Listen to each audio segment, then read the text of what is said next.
Punah Mungkin atau iya gimana? benar-benar Coach. Muntaber, mundur tanpa berita. Harus merekrut karyawan juga yang attitude-nya sesuai. Oke. Mindsetnya ya, mindsetnya sesuai Hmm. dengan kondisi bisnis yang sedang merintis ini gitu loh.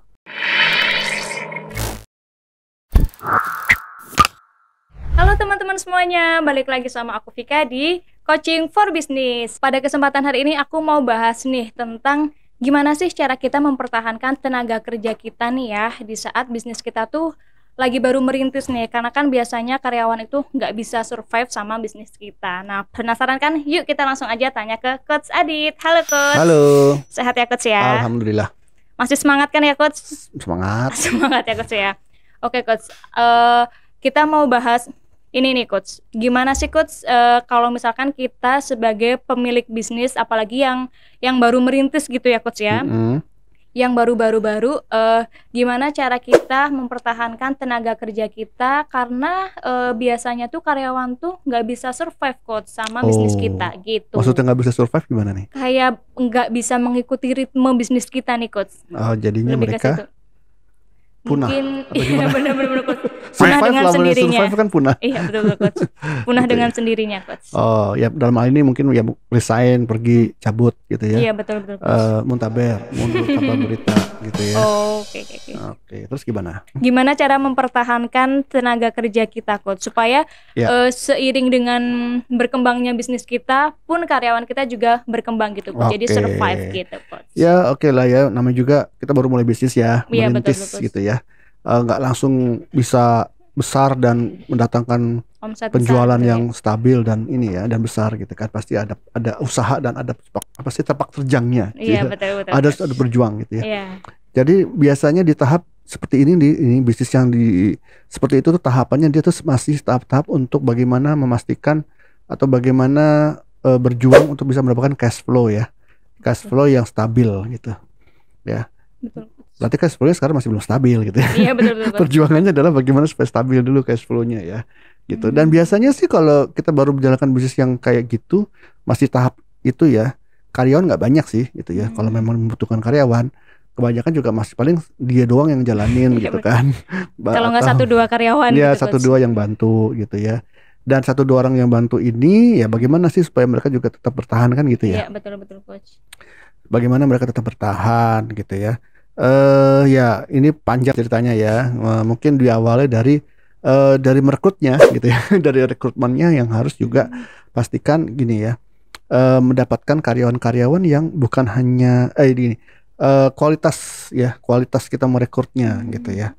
Harus dipastikan sesuai dengan kebutuhan gitu ya. Kualitas di sini kualitas karyawan yang bukan hanya sekedar dari kompetensinya. Ya kalau kompetensi ya pastilah ya, mau Iya, itu betul. kita merekrut karyawan UKM untuk bisnis UKM atau bisnis multinasional, tetap karyawannya kan harus kompetensinya harus bagus. Skillnya gitu atau Iya, gimana kompetensi, Coach? skill.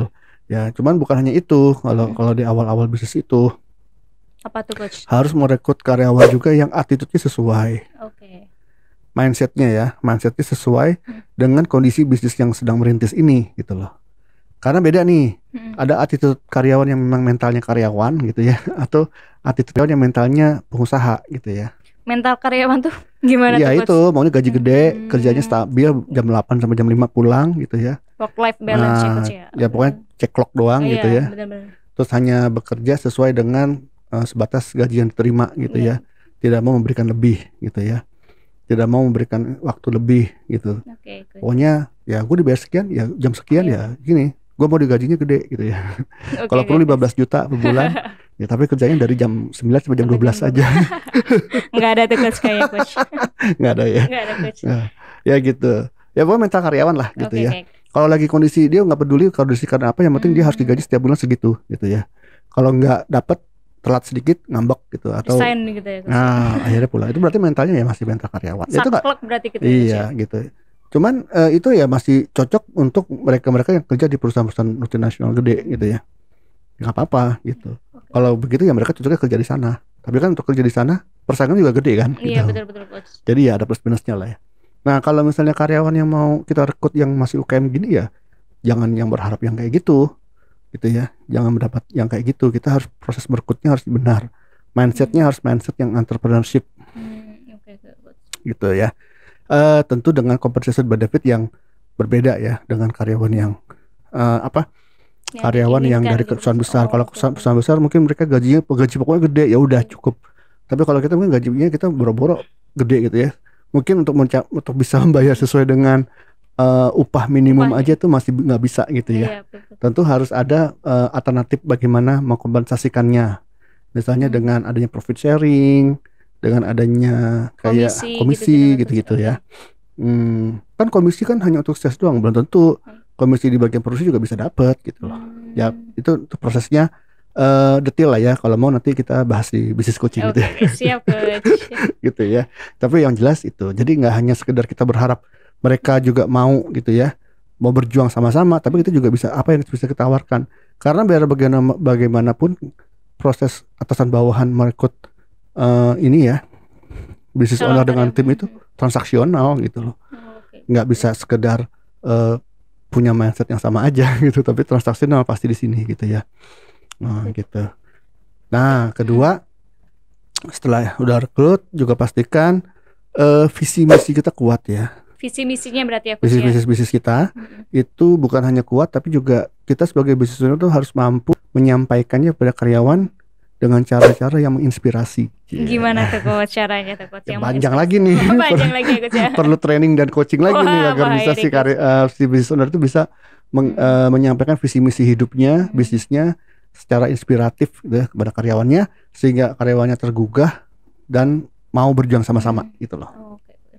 Gitu ya. Ya nggak perlu yang kayak Bung Karno lah ya, meledak-ledak yang semua mau berjuang gitu ya. Itu bagus. Ya tapi konsepnya begitu gitu memang gitu ya.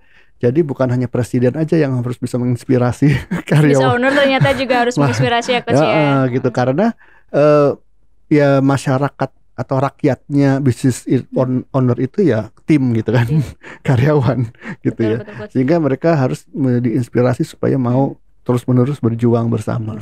Oke, Coach. Gitu. Nah, kalau misalkan tadi kan Coach Adit itu kan pernah ngomong nih ya Coach ya, harus punya mindset seorang pengusaha, harus punya mindset seorang business owner. Nah, sebenarnya mindset pengusaha atau business ownernya itu kayak gimana sih Coach?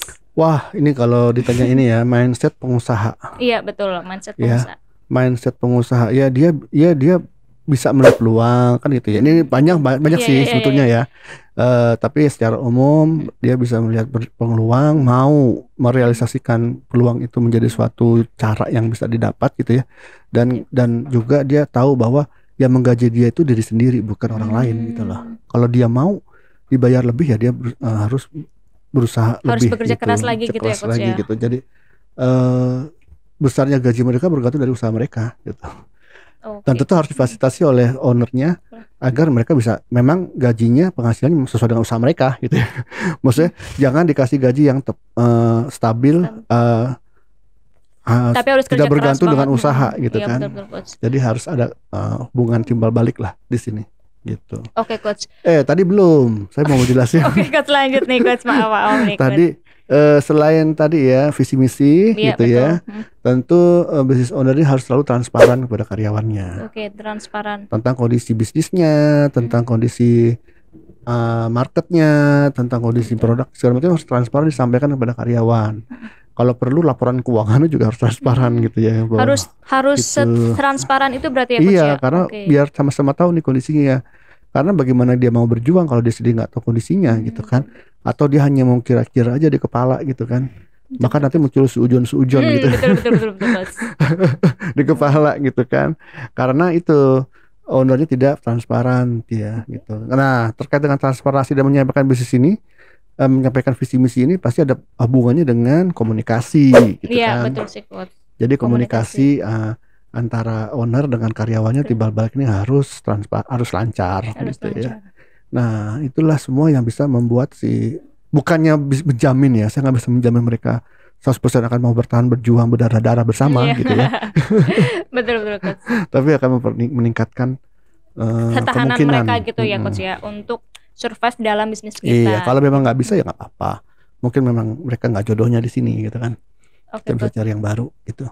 Oke coach, kalau misalkan tadi kan harus mulai dari rekrutmennya gitu ya coach ya, harus ya sesuai dengan kualifikasinya gitu ya coach ya, Betul. harus sesuai dengan apa yang bisnis kita butuhkan. Terus tadi yang kedua juga harus bisa menyampaikan visi misinya dengan transparan gitu ya coach ya, mulai dari keuangan atau bahkan hampir semuanya gitu ya coach ya, harus transparan gitu coach. Betul. Nah, sebagai pemilik bisnis untuk melakukan itu semua kan nggak mudah nih coach. Oh iya. Ya kan ya coach ya. Nah, gimana sih coach supaya kita bisa buat konsisten nih coach, buat konsisten dan juga harus memiliki mindset seorang pengusaha itu gimana tuh coach? Ini kamu bicara sebagai pengusahanya atau sebagai karyawannya nih? Sebagai pemilik bisnis nih coach, sebagai pengusahanya. Bagaimana si pengusaha ini bisa konsisten? Iya, dan juga lebih ke dia bisa konsisten dan juga memiliki mindset pengusaha gitu coach. Yang pertama mungkin visinya dia sendiri harus kuat ya. Oke. Karena visinya dia itulah yang pertama-tama yang dapat membuat mereka bertahan untuk berjuang gitu ya. Oke, coach. dalam membesarkan bisnisnya. Dan juga kalau dia visinya kuat, dia juga akan sangat bagus untuk mengkomunikasikan kepada karyawannya gitu ya. Ya itu yang ya orang burnout, jenuh segala macam itu harus kembali lagi ke visinya gitu loh. Menurut saya loh ya. Ini pengalaman saya dengan klien-klien gitu yang membuat mereka akhirnya mau bangkit lagi karena mereka ingat kembali visinya. Mereka itu mau berbisnis itu apa sih gitu ya. Nah, itu yang harus mereka tetap jaga gitu ya. Jadi kalau terkait dengan apa ya, mereka bisa konsisten segala macam, ya kalau memang perlu ya carilah bisnis coach gitu ya. Cari lagi bisnis coaching gitu ya. ya. Karena bisnis coach inilah yang akan sebagai teman mereka untuk mendampingi mereka selama proses itu supaya mereka tidak keluar jalur gitu ya. Tidak mundur lagi gitu. Oke coach. Kalau misalkan manfaat dari bisnis coaching nih coach, apa sih coach bagi seorang pengusaha nih coach? Boleh di-spill nggak coach? Macam-macam ya manfaat bisnis coach ya. Iya. Tergantung goalnya dia gitu ya. Oke coach. Tergantung goalnya dari si business owner ini gitu ya. Yang jelas adalah bisnis coaching itu adalah proses coaching bagaimana bisa membesarkan bisnisnya dengan cara membesarkan ownernya dulu gitu loh. Bagaimana bisnis coach membesarkan bisnis, ya, membantu membesarkan bisnis melalui membesarkan ownernya dulu atau pemiliknya dulu. Membesarkan pemilik itu bukan dikasih makan sama gemuk ya. Tapi harus difasilitasi gitu ya coach supaya ya? Dirinya bertumbuh gitu ya si ownernya ini, karena kondisi bisnis itu adalah refleksi dari ownernya, dari pemiliknya. Gitu. Kalau mau bisnisnya berkembang, ya ownernya harus juga berkembang. Harus berkembang juga. Mindsetnya, kompetensinya, mentalitasnya, gitu ya, semangatnya, dan seterusnya gitu. Oke coach, berarti sebelum memberikan pelatihan, sebelum mengembangkan mindset si karyawan, berarti si pemilik bisnis ini juga harus memiliki mindset pengusaha dulu gitu ya coach ya? Yes. Dan punya visi misi yang kuat juga. Betul. Gitu. Nah, oke teman-teman semuanya. Kalau misalkan tadi kan Coach Adit itu sudah membahas gimana sih cara kita mempertahankan karyawan kita supaya tetap survive gitu ya Coach ya. Jadi tadi dari mulai harus rekrutmennya harus sesuai kualifikasi, terus tadi juga harus gimana sih si pengusaha ini menyampaikan visi misinya dengan jelas, dengan transparan. Selanjutnya juga ada finansialnya juga harus semuanya gitu ya Coach ya. Semuanya harus transparan, dan juga yang paling penting adalah seorang pengusaha itu harus memiliki mindset pengusaha gitu. Betul. Kali ya Coach Adit ya. Nah, makasih nih Coach untuk diskusi kita hari ini nih Coach. Ya. Nah, kalau misalkan teman-teman butuh informasi nih terkait apa aja sih bisnis coaching yang ada di Corpora Consulting, teman-teman semuanya bisa kunjungi di website www.corporaconsulting.com atau juga bisa kunjungi di kolom komentar pertama, atau teman-teman semuanya juga bisa kontak nomor nih yang ada di description box di bawah ini. Oke, akhir kata dengan saya Vika dan saya Ditya Mijaya. Sampai jumpa.